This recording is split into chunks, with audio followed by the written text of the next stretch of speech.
Post.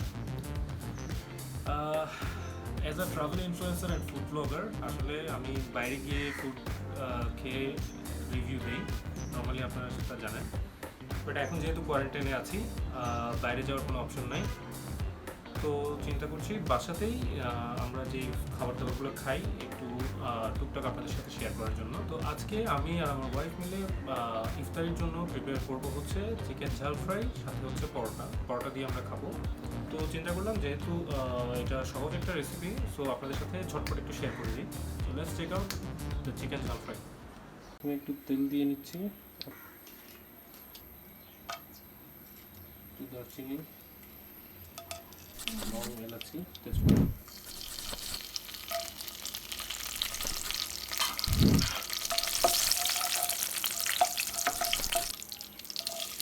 পেঁয়াজ দিয়ে দিচ্ছি, একটা বড় সাইজের পেঁয়াজ।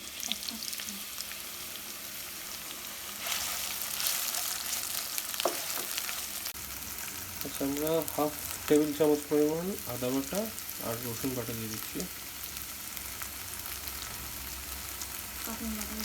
কাঁচামরিচ বাটা দেবো এক টেবিল চামচ, যেটা একটু ঝাল ঝাল হবে।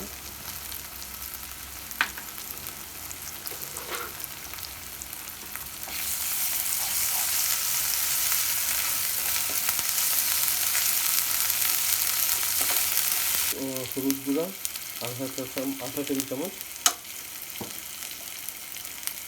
লাল মরিচ গুঁড়া 1 টেবিল চামচ,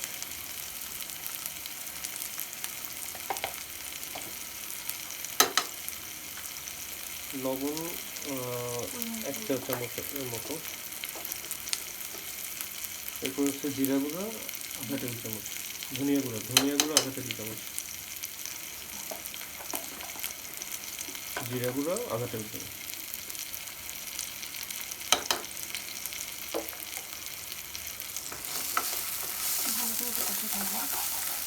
ভালো করে একটু পানি মিক্স করে এটাকে ভালো করে একটু কষিয়ে নিতে হবে। এটা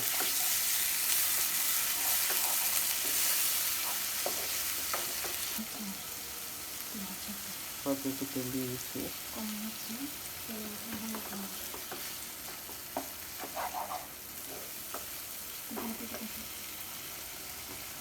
চিকেনগুলো আমরা ছোট ছোট করে কেটে এই সাইজ করে নিছি, ধুয়ে নিছি, এই যে এই সাইজ করে। এখন দিয়ে দিচ্ছি নারিকেল বাটা, 2 টেবিল চামচের মতো নারিকেল বাটা আছে। আর এটা কি, এটা হচ্ছে চীনাবাদাম বাটা, এটা হচ্ছে 1 টেবিল চামচ বাটা। একটু পানি দিয়ে এটাকে আর একটু কষিয়ে নেব, মশলার কাঁচা গন্ধটা যেন না থাকে। এটা মোটামুটি কষানো হয়ে গেছে। এখন হচ্ছে চিকেনগুলো এটার সাথে মিক্স করে দিচ্ছি, ছোটো ছোটো পিস করে কাটা চিকেনগুলো।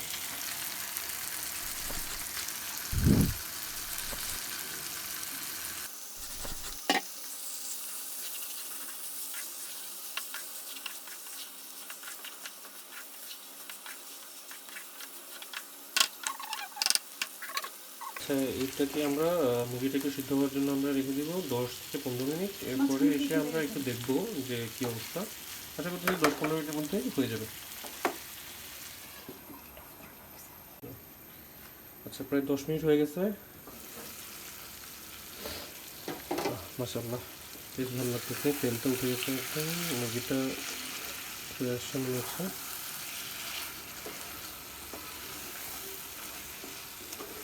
আচ্ছা, এখন আমরা হচ্ছে এটাতে একটু দই দিয়ে দিব, টক দই, সাথে হচ্ছে কিছু বাদাম আর টক দই আমরা একসাথে মিক্স করে নিচ্ছি, ওইটা এখন দিয়ে দিব।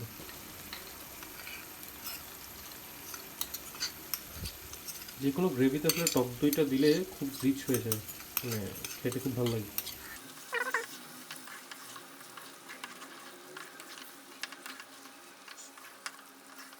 এটা হচ্ছে 1 চা চামচ পরিমাণ গরম মশলা দিয়ে দিচ্ছি আমরা।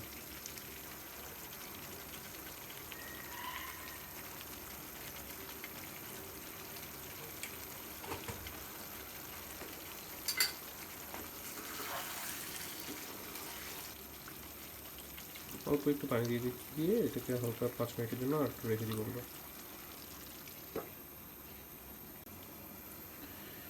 মোটামুটি হয়ে এসছে, খুব ভালো একটা স্মেল আসছে। আসলে ইফতারে আমরা দুধ পেঁয়াজও খুব কমই খাই, বেশি খাইতে ভালো লাগে না। তারপর কয়েকদিন খাইছি, এর মাঝখানে আমরা হচ্ছে হয়তো তেহেরি খাই, কখনো কখনো বিরিয়ানি খাই, খিচুড়ি, মানে মিক্স করে খাই, একদিন একটা খাই। তো আজকে আমরা খাবো হচ্ছে চিকেনটা। আর এখন আমরা একটু কাঁচামরিচ দিয়ে দিচ্ছি, সবুজ কাঁচামরিচ, আর সাথে একটু ঘি দিয়ে দিচ্ছি হালকা একটু ফ্লেভারের জন্য উপর দিয়ে। নামানোর আগে একটু ধনেপাতা দিয়ে দিই। পরোটা দিয়ে চিকেন ঝাল ফ্রাইটা খেতে খুবই ভালো লাগে। তো আশা করতেছি আজকে ইফতারটা বেশ ভালো হবে। ডান, এখন হচ্ছে নামাই দিচ্ছি, আর ইফতারের টেবিলে দেখা হবে।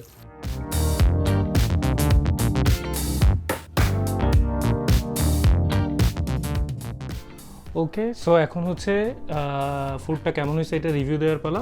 আসলে ইফতারের টেবিলে ভিডিও করে আর সবাইকে বিরক্ত করতে চাইনি। তো এখন বাজতেছে প্রায় 11:30, আমার খিদা লেগে গেছে। ইফতারে আজকে আমরা শুধু এটাই খাইছি, চিরা আর খেজুর খেয়ে তারপরে আমরা হচ্ছে এই পরোটা দিয়ে এই যে চিকেন ঝাল ফ্রাইটা খেলাম, খুবই ভালো লাগছে। তো এইটা একটু আপনাদের সাথে শেয়ার করি এখন, যেহেতু আমার কাছে আসলে খুব মজা লাগছে আর এটা রিভিউ দেওয়াটাও বাকি রয়ে গেছিলো। তো চিন্তা করলাম এখন একটু এটা খাই আর আপনাদেরকে দেখাই কেমন লাগছে আর কি। এই যে এটা খাইতে খুবই একটা রিচ, একটা শাহি একটা ফ্লেভার আসছে এটাতে। আপনারা দেখছেন যে ওই যে টক দই আর বাদাম আমরা দিয়েছিলাম, সাথে হচ্ছে নারকেল বাটা ছিল, না নারকেল বাটা ছিল, টক দই ছিল আর বাদাম বাটা ছিল। এই তিনটা জিনিসে মিলে এটাকে একটা খুব শাহি একটা রিচ একটা ফ্লেভার আসছে।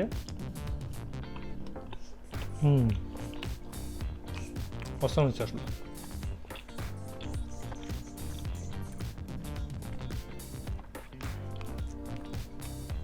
চিকেনটা খুব ভালো মতো কুকড হয়েছে একদম।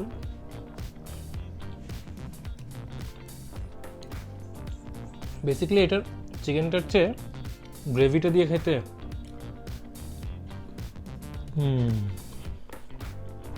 Just like it. এই রান্নাটা খুব ঝটপট সহজে হয়ে গেছে, প্রায় 15 মিনিটের মতো লাগছে আমাদের টোটাল প্রসিডিউরটা, 15 থেকে 20 মিনিট। সো ইফতারিতে একটু ভেরিয়েশন আনার জন্য এই জিনিসটা ট্রাই করতে পারেন।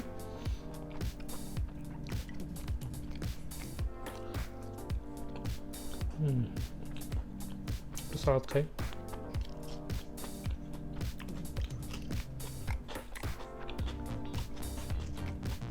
ভালো লাগছে। আর একটু ঝাল ঝাল ইফতারিতে বেশ রিফ্রেশিং।